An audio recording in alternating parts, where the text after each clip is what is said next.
ரொம்ப சிம்பிளாக டேஸ்டியாக இந்த முட்டைகோஸ் வச்சு ஒரு தோரன் எப்படி செய்யலாங்கிறத பார்க்கலாம். முட்டைகோஸை நல்லா மெலிசாக திருவிக்கோங்க. வெங்காயத்தை கட் பண்ணிக்கோங்க.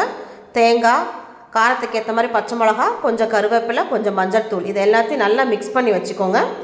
நல்லா மிக்ஸ் பண்ணதுக்கப்புறமா கடாயில் கொஞ்சமாக எண்ணெய் ஊற்றுங்க. எண்ணெய் காஞ்சதும் கடுகு, உளுத்தம்பருப்பு போட்டுக்கோங்க.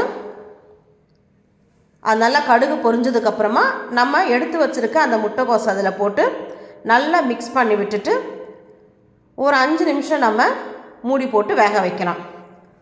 நல்ல லோ ஃப்ளேமில் வச்சு நம்ம இதை வேக வச்சு எடுக்கலாம்.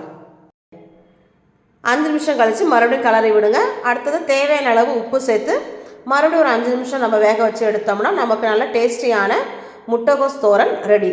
உங்களுக்கு பிடிச்சிருக்குன்னு நினைக்கிறேன். பிடிச்சிருந்தா நீங்களும் இதே மாதிரி செஞ்சு பார்த்துட்டு எனக்கு லைக் பண்ணுங்கள், ஷேர் பண்ணுங்கள், கமெண்ட் பண்ணுங்கள், மறக்காமல் சப்ஸ்கிரைப் பண்ணுங்கள். தேங்க்யூ.